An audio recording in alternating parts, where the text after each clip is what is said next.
Hey, what's going on everybody? Welcome back to another Obsessed Auto Review. Today, we're going to be taking a look at the all-new 2022 Acura MDX. Enjoy. Thank you to Silver Hill Acura of Calgary, Alberta for letting us borrow this vehicle. If you're interested in this or anything else on their lot, the link is right below that like button. Alright, so let's start with what's underneath the hood for the all-new MDX. I'm really glad that Acura didn't throw in a 2-liter or 2.4-liter turbocharged 4-cylinder like everybody else. With the size of this thing, I'm glad we still have the same engine as we did last year and the year before. Obviously, revisions have been made to it, but I'll throw some specs up for you guys right now. And if you're interested, make sure you pause the video and check these out in detail. If not, let's keep moving. Alright, so moving on, we're going to talk about the exterior. Of course, with it being an all-new generation, we're going to have completely new styling all around. Styling and looks and beauty is all subjective. I really like it. You do too. The headlights are a complete LED setup. They look really nice being slim and trim. The Acura symbol once again is gigantic and it houses all of the Acura safety systems. And the overall grille shape continues that next generation of the diamond pentagon grille that Acura has been using for the last few years now. But the overall front end, it just has a very striking and menacing looking front end. It's great. It's sharp. It looks wide, it's lower as well compared to the previous generation. It just has more of a rear-wheel drive architecture look to it, despite it not being that type. And the side view continues with that same striking design. The front end of the side, it looks longer than the previous generation. I think it's much better than before. The hood is a little elongated as well, just with those nice proportions. I think it looks much better, pushing the cabin a little bit further back like they did with the TLX. Moving on to the wheels, you get 19-inch wheels on 255 series tires on the base trim, while the rest have 20s on 255 series tires. And all MDXs come with adaptive dampers, and it also wraps up the lower portion of the side with a chrome strip that kind of connects to the front bumper and all the way to the back. Now moving on to the rear, we see a full LED taillight setup. And I love it because they look really nice. They're darkened as well, so they don't have that bright red look to them. I love the details that even Acura built into them with those little lines going in. Of course, once again, they're full LED setup, so full LED brake lights, reverse, turn signals. The exhaust, if you've noticed, they remind me of the post-refresh 2nd Gen MDX. They look very good, and they fit the car to a T. Obviously, this isn't the A spec, so maybe for the A spec, they should have gone with more circular exhaust, which like they had before in the previous generation. But at the end of the day, it looks good regardless. I'm really digging how the exterior of this MDX is. But let's take a look at the cargo space. Now, one of the reasons that MDXs are so popular is probably one, that they're not a minivan, and two, they look stylish enough and they have 3 rows and enough transport space, enough cargo space to, you know, warrant skipping a minivan over. So once you open up that power tailgate, you have 16 cubic feet behind that 3rd row with in-floor storage. So not a whole lot of space, but hey, with all 3 rows up, it definitely is usable. You can always flip those 3rd row seats down and you'll get 39 cubic feet of space. And if you need even more, you can always fold down those 2nd row seats. And the middle one is also removable as well. I just didn't have the time to unfortunately do that, but those are foldable. And then if you fold those down, you'll get a total of 71 cubic feet of storage. Now that's insane. Now moving on to the inside, it's beautiful as is, but if we're going to start looking at the technology in this car strictly, we get a lot of good features. So we get a couple of 12-inch screens. The first one being in your gauge display. No more analog gauges, and I'm so excited to see a full digital display. And Acura nailed it too the first time they did it. Holy, you have great graphics, no lag at all, just super customizable, and it's so responsive. I just can't wait to see what they do further on with this and how they improve it even more, because this is a solid digital display and I love it. The second screen that you get is an upgraded 12.3-inch infotainment unit, which is also larger than other Acura models. It features Android Auto and Apple CarPlay standard. Obviously, it also is going to get Amazon Alexa, because apparently a lot of manufacturers want to put Alexa in their cars instead of like Google Assistant, I guess, even though that's better. Hashtag just kidding. Not really. The audio is synced up with a ELS 3D 16 speaker premium audio unit. And that unit sounds great. The bass, the clarity, just for the money, that the speaker system is amazing. If you love listening to your tunes, you're going to love it. All trims do get wireless charging. You have a brand new Acura key fob as well. It's the first model I've seen it on. It looks pretty nice. I wish there was a little bit more weight to it, but overall it's good. You have remote engine start on that. The top trims also give you a nice backup camera with a 3D, or not 3D, sorry, a 360 surround view camera system. Once again, I'm going to have to kind of, con the quality of the backup camera. It could be a little bit better, but it's nice to see a 360 cam along with the backup camera as well. And other than that, the other technology bits that we have around this car are a bunch of USBs everywhere and all around. Now, if we're going to take a look at the cabin overall, aside from the tech, we still have immense upgrades. So we have the Platinum Elite trim, which is the highest you can get here in Canada, which I believe it's called the Advanced in America.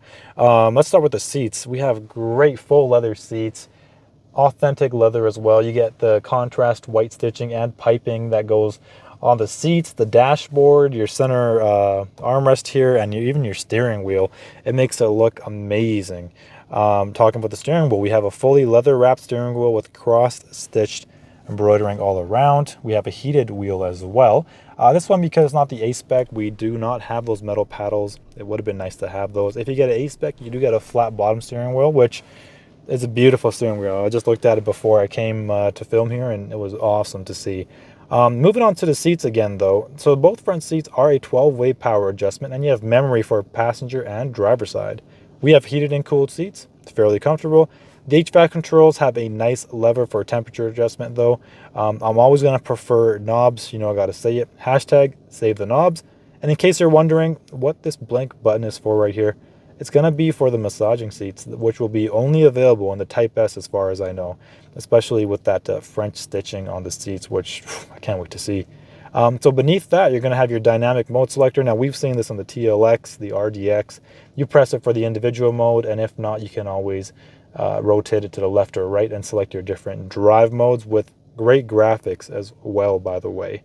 And of course, we have that push button selector, which is in every Acura model right now, other than the ILX, which I believe is going to go away soon.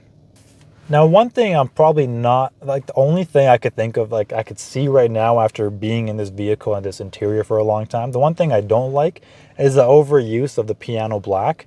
You have some on your dashboard, your transmission selector area, your HVAC controls, and a little bit on the door panel by the handles, which, you know, that's okay. Everything else, though, like, is awesome. Like, huge upgrades. I have no complaints, especially over the previous generation. This is 10 times better, well worth the money. I love it. Driving for a couple hours in this thing, it's just super refined feeling. The interior itself, it actually feels luxurious. And you know what? Right now, I kind of really don't have anything bad to say about the vehicle. So I'm going to jump in the back 2 rows here, and I'm going to show you exactly what the space looks like. So the second row is a great place to be. If you're new, I am 6'1", so hopefully this kind of helps you get an idea of rear space.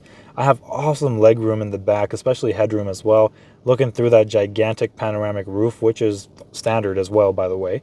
So adults can easily relax on road trips in the second row. The outboard seats are both heated. No cooled seats as far as I know.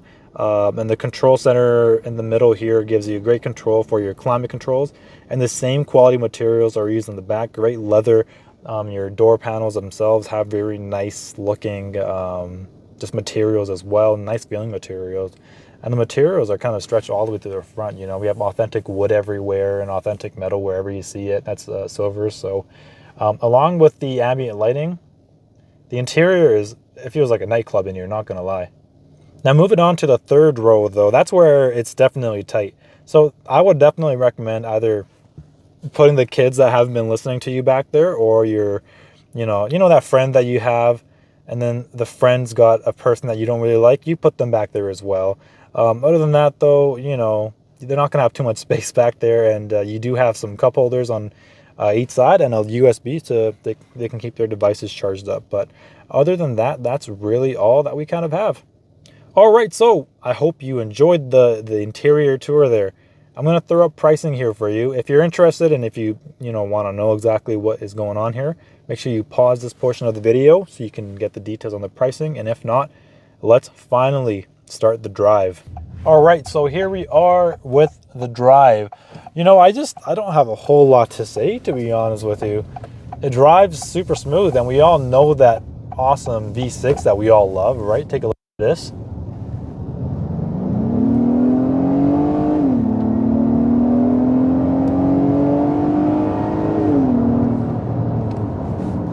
Right, so it sounds great, it feels great. We all know that V6 is so reliable.